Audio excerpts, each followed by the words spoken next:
Our invocation today is Songs for the People by Frances Ellen Watkins Harper. Let me make the songs for the people, songs for the old and young, songs to stir like a battle cry wherever they are sung. Not for the clashing of sabers, for carnage, nor for strife, but songs to thrill the hearts of men with more abundant life.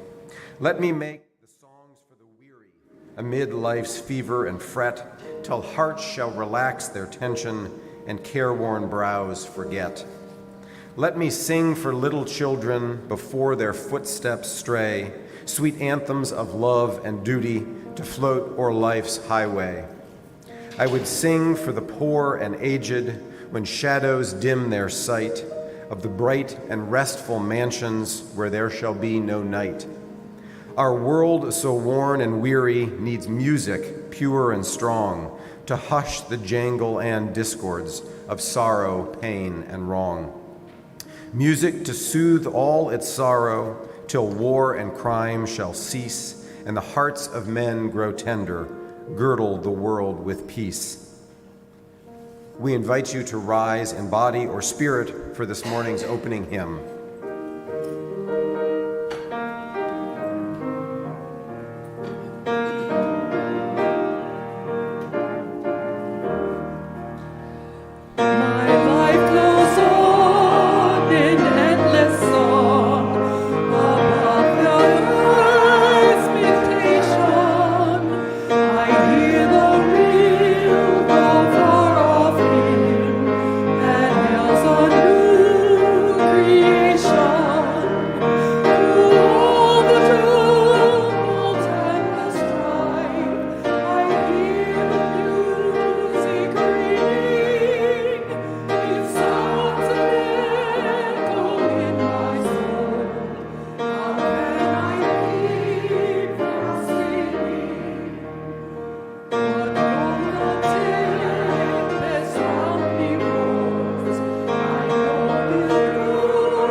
Keep from singing.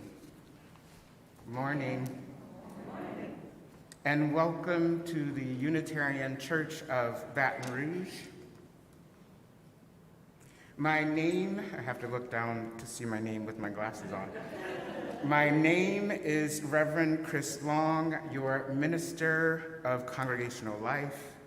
My pronouns that I choose are he, him, his. I have the good fortune to minister with Reverend Nathan Ryan, our senior minister, who is enjoying time with his family today. I got a few clips and pictures from them enjoying the bands last night.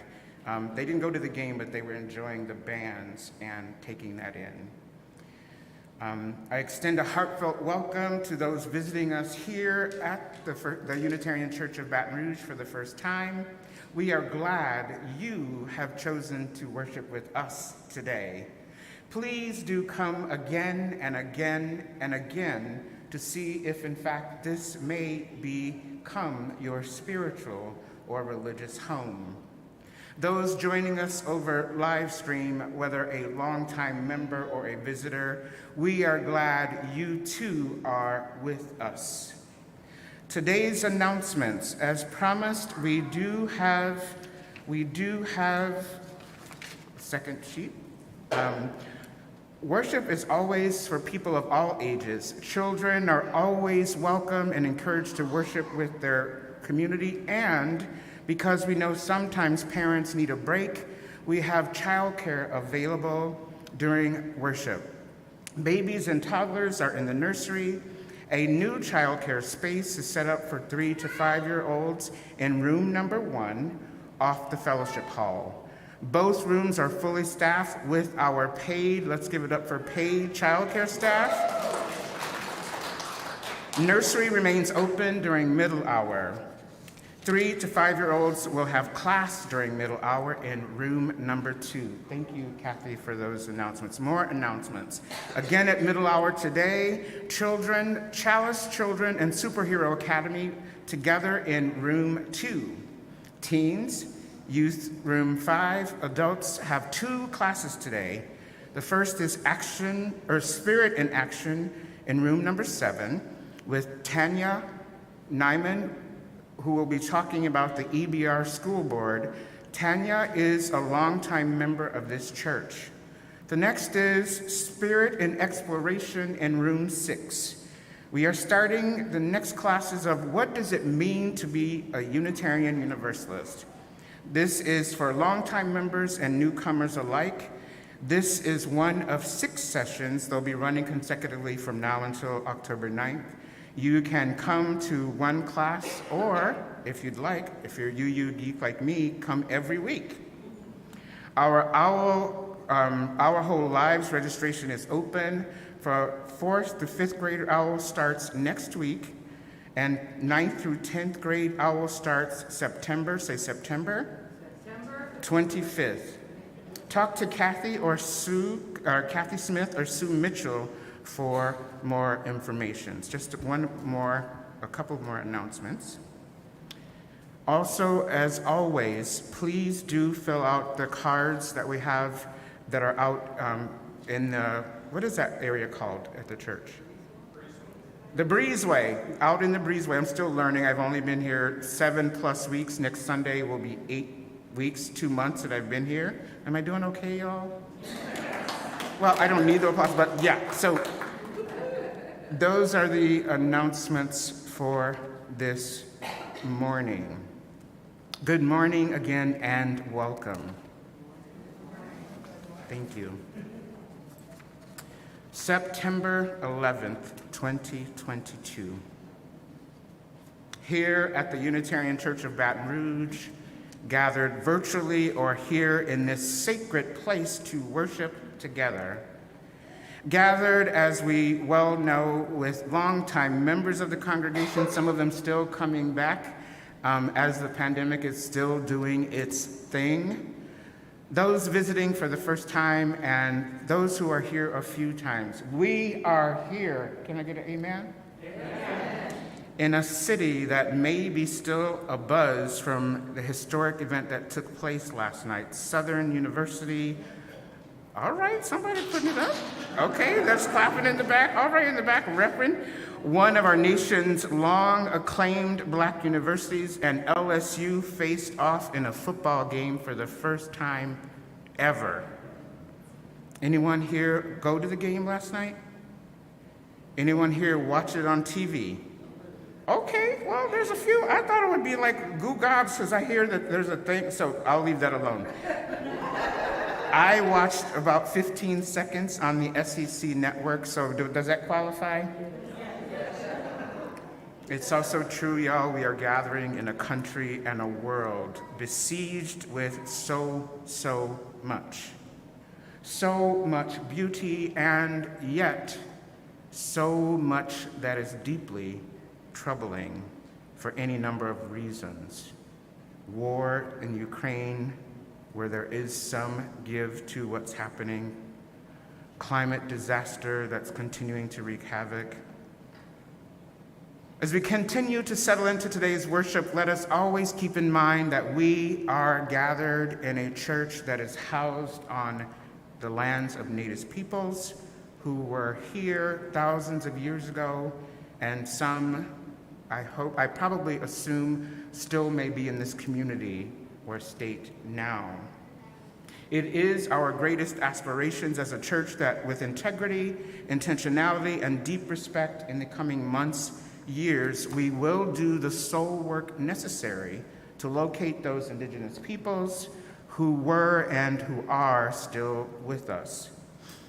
I'd also like to take a few extra moments to invite our individual and collective ancestors, take a deep breath with me, to be present with us as we prepare our minds and hearts for today's worship service. For I know I cannot do this life thing, this living alone. Amen? Today's prayer. Spirit of life, Holy One, Gaia, Universe, God. Today we gather in this community in search for even more meaning to our lives in an ever complicated world. Some of us gather today with hearts of joy, hope, and anticipation of what is happening in our lives, in this church, and around our families. It is also true that others here are feeling the weight of unimaginable grief at the loss of a loved one, the loss of a pet. Some of our members are in hospital, such as a longtime member, Myrtle David.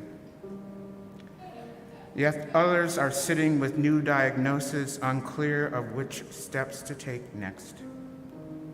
Some are healing.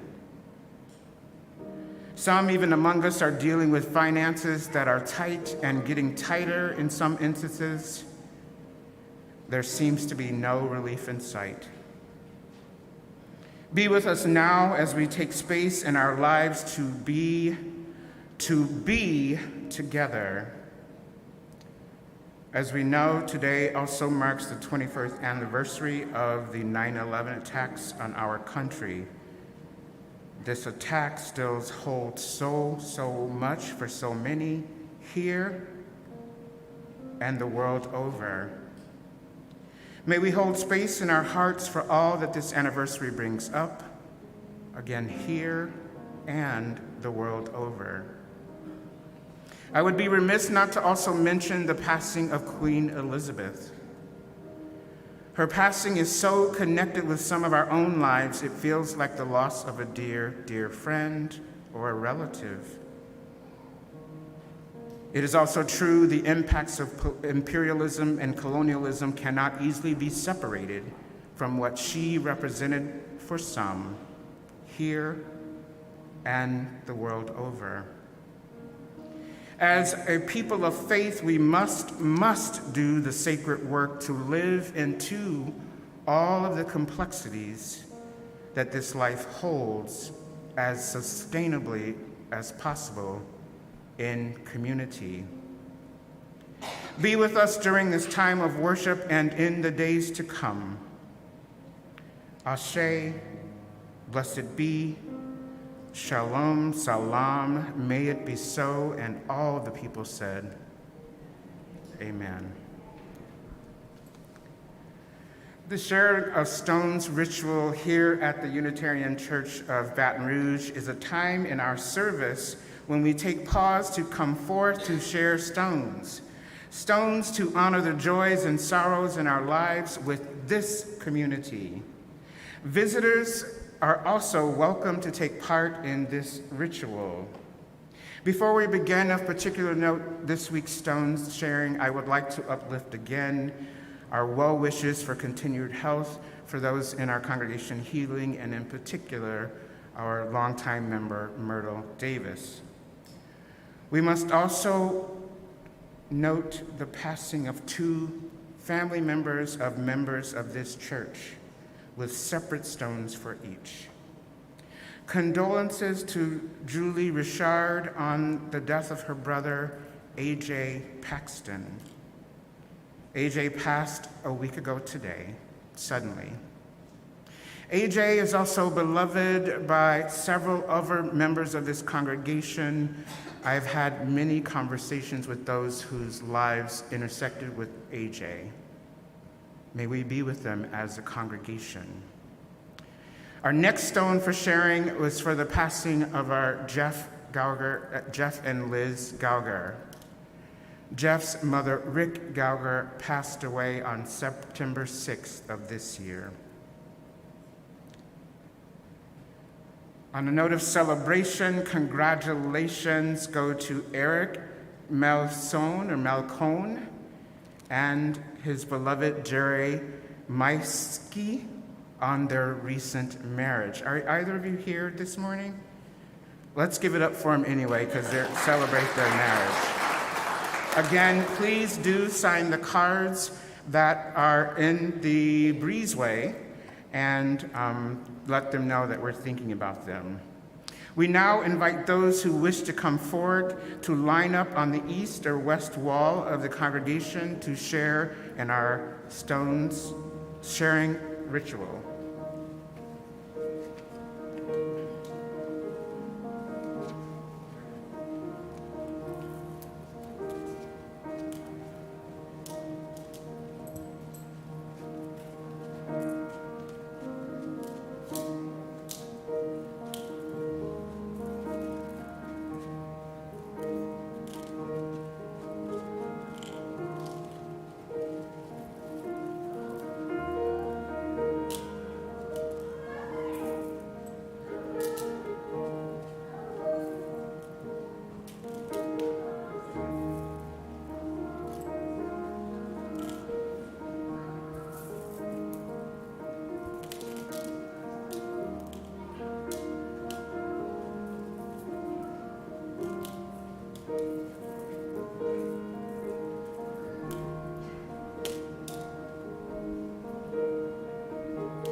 Our chalice lighting words. With hope to make this a better world, we light. The light is a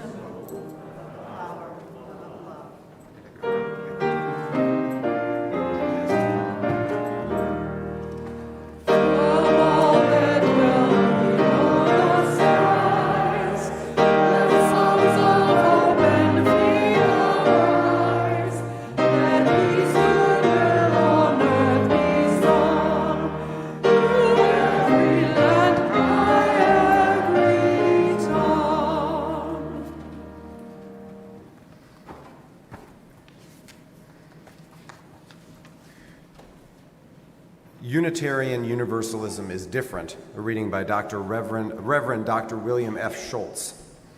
Unitarian Universalism is different. We respect the answers offered by Christianity, Judaism, Buddhism, and the world's other great faith traditions. We even draw our inspiration in some of our forms of worship from those traditions, but we respect the mystery more.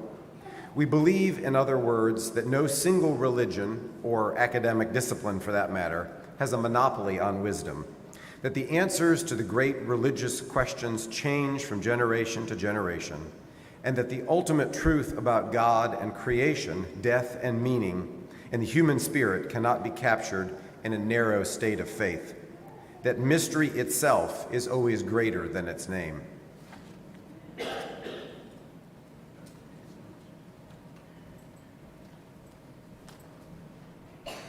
Let me take y'all in as we start the sermon portion of. Y'all look good. There's pinks and purples and blues and. Okay. The title for today's worship service is Unitarian Universalism, Saved from the Beginning. The 3 parts of the sermon are: what anchors your Unitarian Universalist theologies, lesson and reflections, and the 3rd part is ethics of character in formation in community. What anchors your Unitarian Universalist theologies? What if you knew? Can we say, I know? What if you knew you were saved from the beginning? In a world of religious, spiritual, and societal beliefs and actions that pepper you with, you are a sinner. You were born a sinner and will always be a sinner. That your gender is not right. Furthermore, your sexuality or who you love is only limited to societal norms. In such a world, what if you knew you were saved from the beginning? How would this impact how you move through the world? As important as a person on a path seeking more meaning, justice, mercy, compassion, how might or would this knowing impact your lives personally? How would this impact your interactions with others, your families, your friends, your coworkers?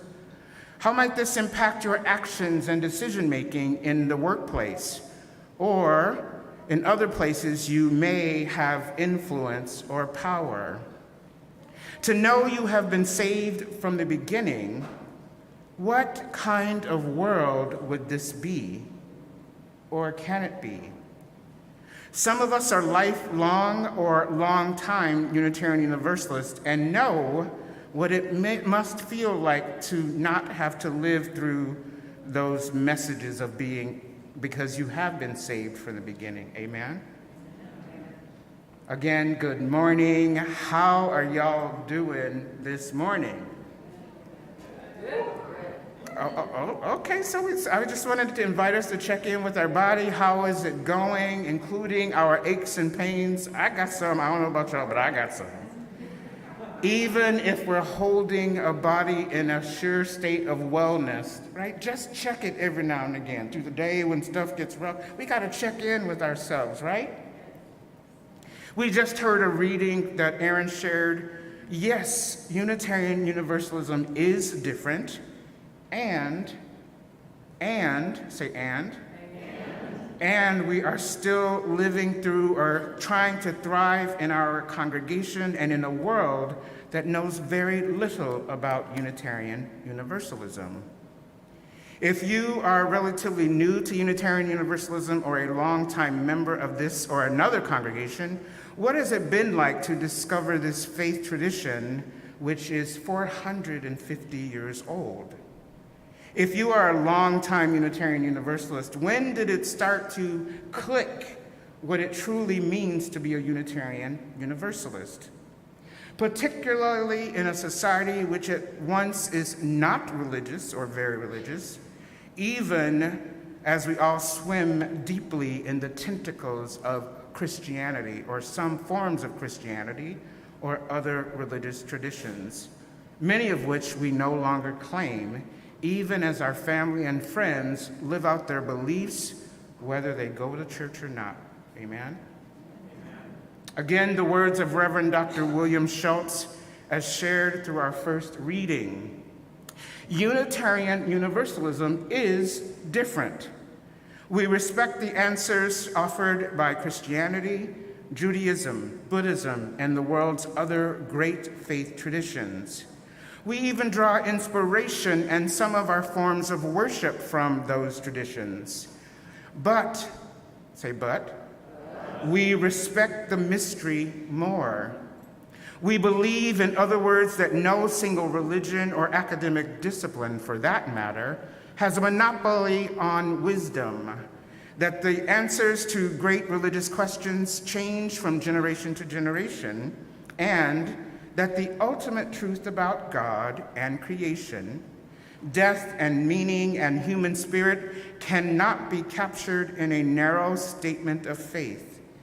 That mystery itself is always greater than its name.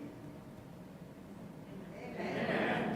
Yes, Unitarian Universalism is different, a bit more about my own personal story and soul-cracking open experiences of encountering Unitarian Universalism for the first time.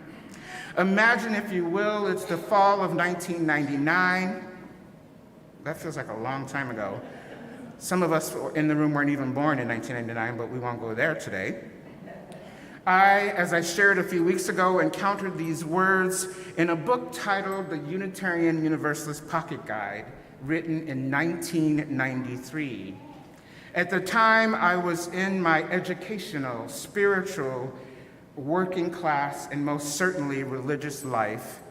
I was and still am on a quest to make meaning of these words and to know that our differences as Unitarian Universalists are at once gifts, amen, of the holy and are of great challenge to us all. Being a Unitarian Universalist ain't easy, and no, we don't get to believe anything we want. We have work to do, y'all. At the time in my life, in my early 30s, I was still trying to make sense of early adulthood as a religious working class person and being out as gay. I was riddled with theologies and societal expectations and deep, deep, deep oppressive messages that I in fact was a sinner, expected not to succeed coming from a single parent home some of my life, and most certainly I was doomed to where? Can you imagine reading those words 19 years ago that read, "We believe no single religion or academic discipline, for that matter, has a monopoly on what? Wisdom. That the answers of the great religious questions change from generation to what? Generation, and the ultimate truth about God and creation and death and meaning cannot be captured in a narrow state of being or mind." This title portion of today's sermon again is, what is your Unitarian, or what are your Unitarian Universalist theologies that anchor your life? Whether you are a Unitarian Universalist for 80 years or more, 40 years, 10 or 5, or you just walked into the door and may be seeking spiritual home, what can or might anchor what you hope to be your sources of truth, justice, mercy, and love? This Unitarian Universalist Pocket Guide, again, was written when? Somebody's listening, y'all. Somebody's listening, and continues to be one of the many theological, historical, and contemporary sources that anchor what it means for me, right? I'm a human, I'm a minister, and we don't do ministers up here. Even though they wear purple, we don't do them up here, right? As a Unitarian Universalist. Do some of you all have a copy of this most recent edition of the Pocket Guide? This one came out when it came out, because I'm not going to open it now. Oh, 2019, I put it here. 2019, and can be found. Anybody know the name of our worship, our religious bookstores at the UUA? In Spirit Books and Beacon Press, right? This can be grabbed on the interwebs for $9. All right, Faith, for $9? Okay. Let me get to where I need to be next. This morning, we have the great delight. Am I right now? This morning, we have the great delight to have our choir back up with us for the first time this fall. Let's give it up for our choir as they make their way forward.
am sensing that we might like to applaud the choir maybe one more time. It is so good to have them there.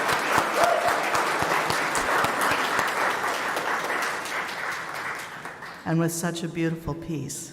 Thank you. So, the lesson this morning, this is the lesson and reflection part of the sermon. The lesson this morning is a story. Now, sometimes when I introduce stories, I say this is not a true story, but there is truth in it. Today, it's actually a true story. And when I chose the pictures to go with it, I chose not to go with literal pictures. I went with pictures where everyone in the room might see themselves in this story. So as you listen to this story, watch the pictures and listen to the words and see where you might fit. Muddy Children by Janine Grossmeyer from A Lamp in Every Corner. Over 200 years ago in New Hampshire, there lived a small boy named Hosea Ballou. Hosea was always asking questions about what and how and why. Hosea liked to play. Hide and seek with his 9 older brothers and sisters, word games inside when it was rainy, tag outside when it was sunny. In the winter, he liked to jump into snowdrifts. In the summer, he liked to play in the creek. In the fall, he liked to jump into leaf piles. And in the spring, Hosea liked to jump into mud. Hosea loved mud. When it was soft and squishy, and when it was thick and sticky, he would create glorious mud puddles. He liked to poke sticks down and see how deep the mud was. He liked to make mud pies and to build mud dams. He liked to jump in puddles hard with both feet and make the muddy water splash really high. And if it splashed on his brothers and sisters, that was a bonus. He liked to step in puddles really slowly so the mud oozed up between his toes. Hosea loved mud. Now, not everybody in his family loved mud quite as much as Hosea did. His mother had died when he was not quite 2, and his older sisters took care of him. His sister, who scrubbed the children's or the family's dirty laundry in big tubs, did not like having to scrub all the mud off of Hosea's clothes. And his other big sister, whose job was keeping the little children clean, didn't like having to scrub all that mud off of Hosea, and Hosea did not like baths. He had to stand in a wash tub in front of the fire, and someone would pour water over his head. But his sisters loved him, so they took him home and washed him and dried him and made him clean, and then they asked their father, "Please tell Hosea to stop playing in the mud." "Hosea," said his father rather sternly, "you should not play in the mud." What do you think Hosea said? "Why?" Exactly. Because he loved asking questions. "Because," said his father, who was a Baptist minister in the church they went to, "just as we try to live a good life, to be kind to other people, and to follow God's plan, we try to stay clean." "Yes, Father," said Hosea, and after that, he tried. But it wasn't easy. Sometimes the mud was just there. He had to walk through the mud to pick up the eggs and to feed the pigs, and sometimes when he was muddy anyway, he'd play in the mud just a little bit more. His sisters who loved him took him home and washed him and made him clean and dried him, and then they asked their father again, "Father, please tell Hosea to stop playing in the mud." "Hosea," said his father even more sternly, "you must not play in the mud." What do you think Hosea said? "Why?" And then he said, "Yes, Father." He was sad because he had really truly tried not to play in the mud and not to get muddy, at least most of the time. And then, "Are you angry with me, Father?" I am disappointed in you, Hosea, and I am a little angry with you. And Hosea looked up and dared to ask, do you still love me? His father didn't sound stern at all anymore. I will always love you, Hosea, no matter what you do. Even if I get muddy again? Yes. Even if I get really, really muddy? Yes. Even if I get mud all the way up to my eyebrows? And his father smiled. Yes, even then. But remember, you must try to stay clean. I'll remember and I'll try, promised Hosea, and he did, most of the time anyway. And as he grew up, he stopped liking mud quite so much, but he still liked to ask questions about what and why and how. Father, Hosea asked when he was a teenager, why does our church believe that God will only let one person out of 1,000 into heaven, even if those other people lived a good life? His father did not have an answer. Father, Hosea asked, if I had the power to create a living creature, and I knew that that creature would be miserable, would suffer, would die, and then it would go to hell and be miserable forever, would I be a good person? His father didn't have an answer to that either. Hosea had to find his own answers. So he read the Bible, he went to some Universalist churches, and at 19, he decided that he believed in universal salvation, which is the idea that everyone, everywhere, will be saved from hell. Hosea Ballou believed that God would eventually let everyone into heaven, whether they were good or bad. And his father asked, Hosea, how can you believe that God would let bad people into heaven? Because, Father, Hosea said, I remember what you told me when I was small. I believe that even if God is disappointed with people, or even a little angry with them, God will always love them and will want them to be happy, no matter what they do or how muddy they are. In the words of Hosea Ballou, your child has fallen into the mire, and its body and its garments are defiled. You cleanse it and array it in clean robes. The query is, do you love your child because you washed it? Or did you wash it because you loved it? Many of y'all know, because I talk about it, that I was raised in a fundamentalist Southern Baptist home.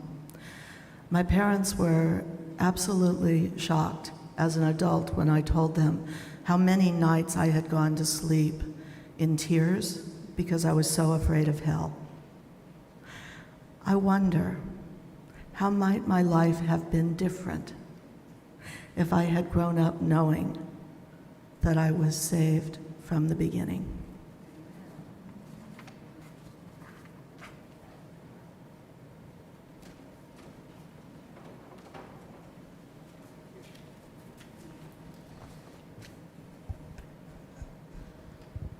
Good morning. Reverend Chris asked me to share how I found my way into Unitarian Universalism.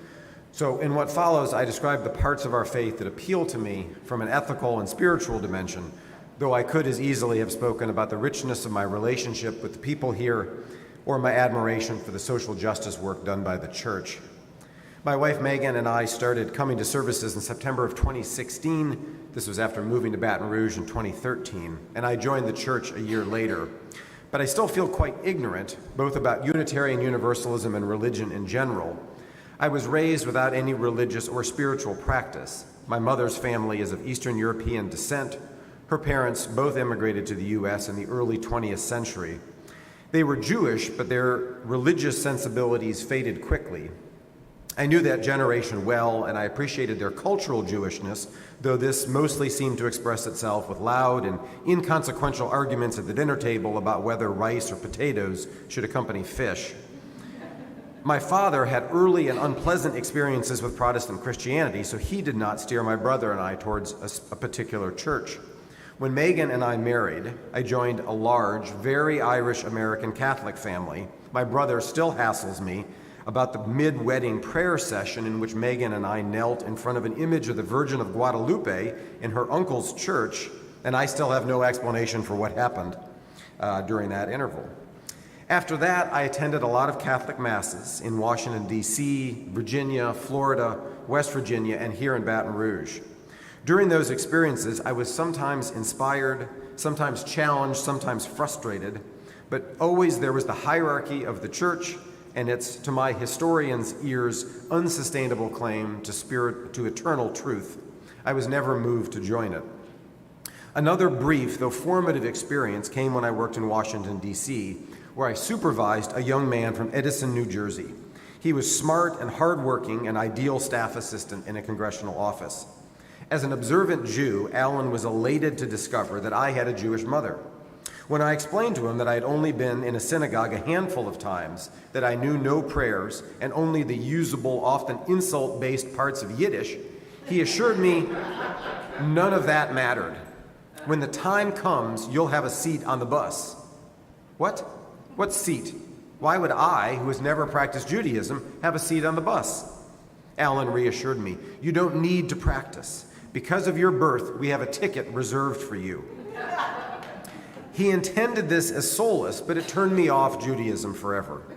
I should probably have investigated his theological interpretation on this matter. I'm not sure the case is quite as closed as he presented it, but it seemed a part of the common language of Jews as a chosen people. I know the history of the Jewish people well enough to understand why they feel distinct and the role oppression has played in shaping their theological disposition, but it remains anathema to me. When Nathan, in one of our roots classes, explained that the Universalism of UU meant that everyone was saved from the beginning, I thought, aha, this makes sense. He articulated for me what had been a generalized sense of the world, reinforced by my own work studying America's contradictory 19th century, that we will only succeed as a people and as a species collectively. The business of marking out who is saved, or what you have to profess in order to, what beliefs you have to profess in order to be saved, or claiming that the whole system is predetermined but unknowable, thank you, Calvin, strikes me as both ethically unsound and socially destructive. The notion of a circle of we, big enough to hold everyone, gave voice to something that felt profoundly right to me. Then when I realized that the Unitarian side of UU solved the Trinitarian conundrum that I had heard so much about during my time in Catholic churches, I breathed yet another sigh of relief. I know I'm not the only one who is confused by the idea of a triplicate God who sacrifices a part of himself only to have that part ask another part, why have you forsaken me? But Unitarianism solved a bigger problem. What about all the other ways that people talk about God? I studied Islam when I was in college, even attended a few Islamic services in Chicago. The God of the Quran grew out of the God of the Bible, but Allah is not Yahweh and Muhammad is not Jesus. Except what Unitarianism seemed to suggest is that those are differences of language or history or culture that I don't need to sweat. So I find the unity in Unitarianism empowering, because it means less anxiety about whether I place my bets in the right way to survive Pascal's wager. More importantly, because language and history and culture do matter, what I appreciate is the common element in world religions that the UU faith emphasizes, the inherent worth and dignity of all people, our essential goodness. This aspect, too, contradicted what I so often felt at Catholic services and certainly read about in evangelical Protestant traditions, which was the inherent badness of every person. I understand the social utility of original sin as a concept. I feel as persistently guilty as anyone raised in a culturally Jewish household, which is to say all the time. And I recognize that we're all flawed human beings, but the idea that we enter the world with mortal sin on our ledger contradicts everything I feel about how children and people exist in this world. Last, part of what compelled me to join UCBR and to stay here was having an opportunity to actually think about my own spirituality without a capital G God looming over the process. At one of the first services we attended, Steve Crump proclaimed that we were called together to worship. Uh-oh, I thought. And then he said, worship is the process of assessing what things are worthy. That is, a way of evaluating the world to determine what merits our attention, time, energy, and focus. The, quote, acknowledgement of worth, as one old definition for worship reads, does not have to imply only professing fealty to God, but also to what we do as people. And that, I've come to realize, is where my sense of the spiritual resides, in the space between and among people. UCBR has helped me understand that about myself and offers me the space to continue worshiping, to determine how I should act in the world and how I should understand and react to the actions of others. Thank you. Now, please remain seated for our next hymn.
Each month, this church selects an organization in the community living out an extension of our Unitarian Universalist values. We select to share half of each month's offering with an organization. This month's organization is the Interfaith Federation of Greater Baton Rouge.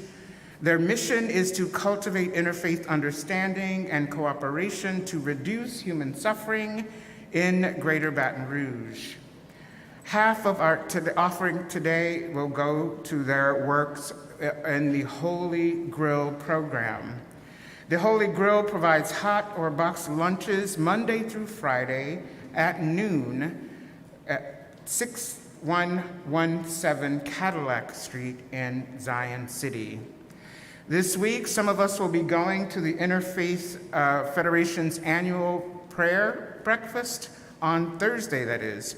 Also, our very own Becky Kuro was the president of its board over a few years ago.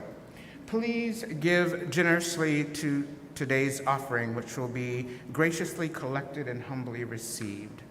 We have the great fortune of having Amy Pong share a song. Was that an applause already? We can give an applause. Who will be gifting us with viola, playing Nearer, My God, to Thee.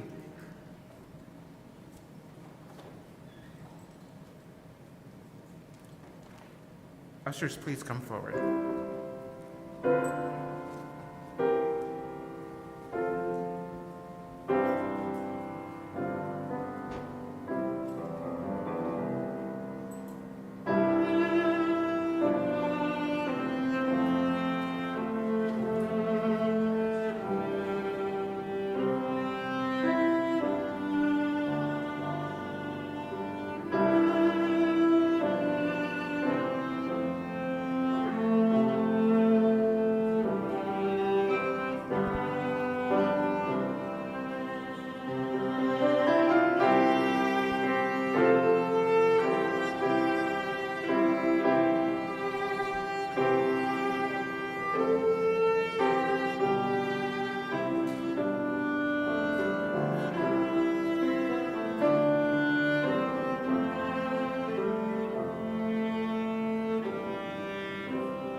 I don't know how I got so lucky to follow all the music in the service today.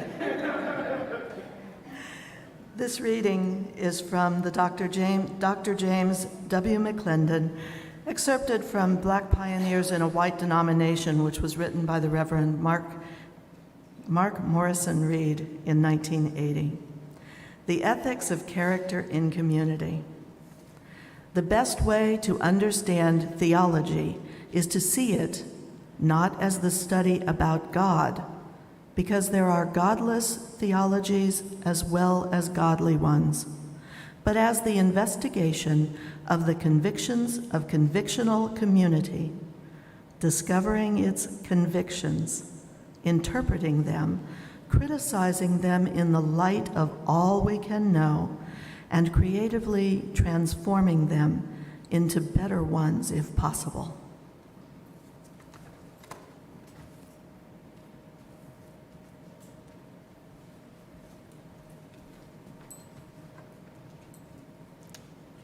Our second reading today for me was one of the sacred texts given to us to read during my first year of seminary at Star King School for the Ministry, formerly in Berkeley, now located in Oakland, California. This reading, as Kathy shared, was excerpted from what I would call a seminal text within the Unitarian Universalist canon of possible historical and theological resources titled Black Pioneers in a White Denomination, again written in 1980 with several editions published since. This text was written by one of our most prolific contemporary Black Unitarian Universalist scholars of the late 20th, early 21st century, again, the Reverend Dr. Mark Morrison Reed. Please look for this and some of his other texts which give better understanding of aspects of Unitarian Universalism, the long, good, and sometimes troubling aspects of our complicated histories with Black, African American, and BIPOC Unitarian Universalists, and our racial justice issues within the history of our living and evolving faith. Again, the words of Dr. James McClendon, as shared in the second reading. The best way to understand theology is to see it, not as a study about God, for there are godless theologies, amen? And there are godly ones, but to study theology as an investigation of one's convictions of convictional, are we getting some words this morning? Convictions of convictional community. Is this a convictional community? Is this a convictional community? Discovering its convictions, interpreting them, criticizing them in the light of all that we can know, and then creatively transforming them into better ones, if possible. Whose here life is a living, moving theology? Who here? All of us should be raising our hands. We are writing theology, right?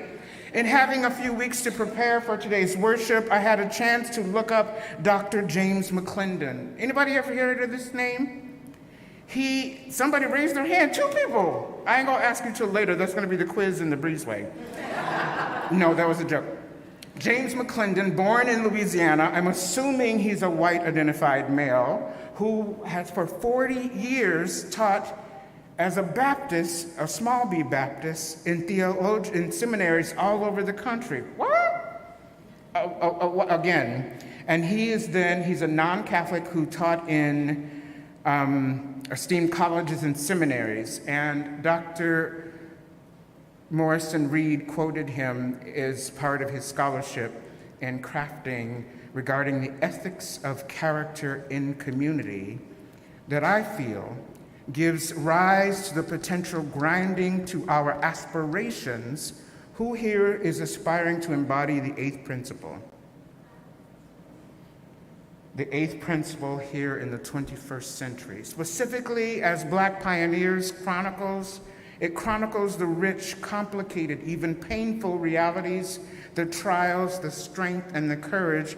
Many of our Black pioneers that were Universalist. What year were Black Universalists in the United States?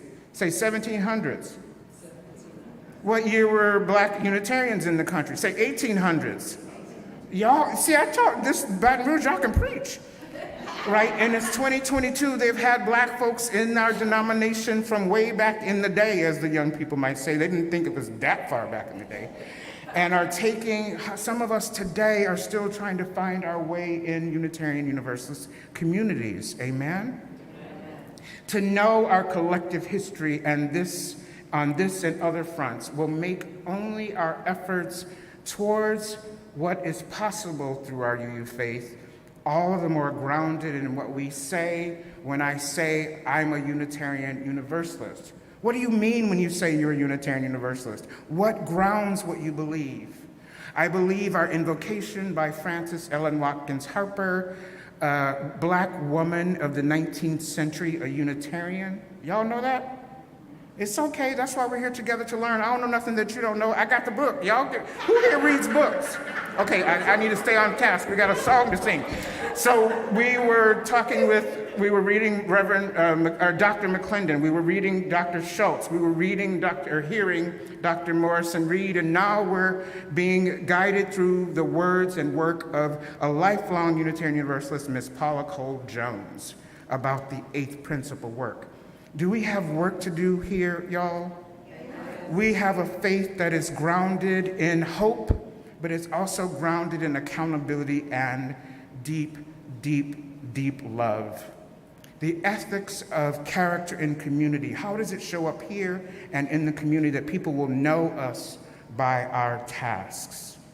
Friends, as we begin to hit the home stretch of the home stretch for today's services, in a city and a world that needs to know more about our individual and collective beliefs as Unitarian Universalists, or those seeking spiritual religious community with us, is this a place where we can learn about Unitarian Universalism no matter how long we've been a UU? I want to amen. Amen. So yes, we have to do the soul work necessary to deepen our personal and collective theologies and histories around what it means to be a Unitarian Universalist here in Baton Rouge. How many UUs are there around the world according to some census? 800,000, right? That's a lot of people that's doing all this thinking and reading and writing and producing books, and deans of departments of history and all of that, or department chair. I don't want to give them too much title. So, I don't know about you, but I'm excited about what's happening here in Baton Rouge at this church. Amen? We are forming towards the next chapter in the life of this church, known as liberal, and even known in some circles as radical. What? How will we share the joy, right? Say joy. Joy that is what it means to be a Unitarian Universalist and a member of this congregation. I believe that we, by studying, resting, playing, and praying to live our individual and collective theologies, we might be onto something about the beloved community. Amen? Amen. I don't know if y'all believe this is true, but who believes we can have some joy in this congregation? Yes. May it be so. Blessed be. Ashe, amen, and salam. Please rise in body or in spirit as we sing our closing hymn, This Joy That I Have, led by our very own Marie Flowers and Kathy and us. Lead eye harmony. Okay, let's do this.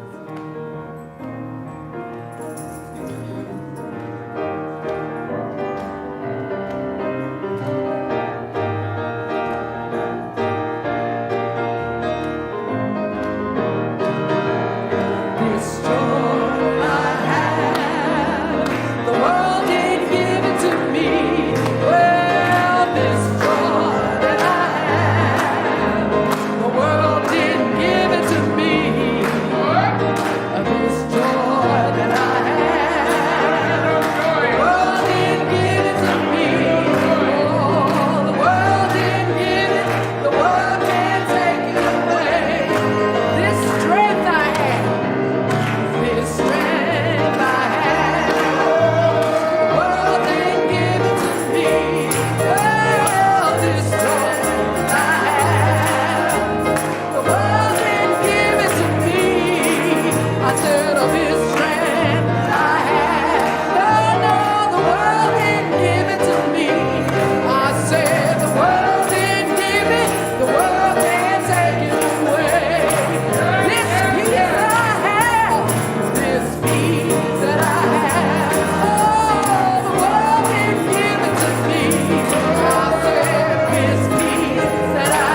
I said the world didn't give it, the world can't take it away. No, no.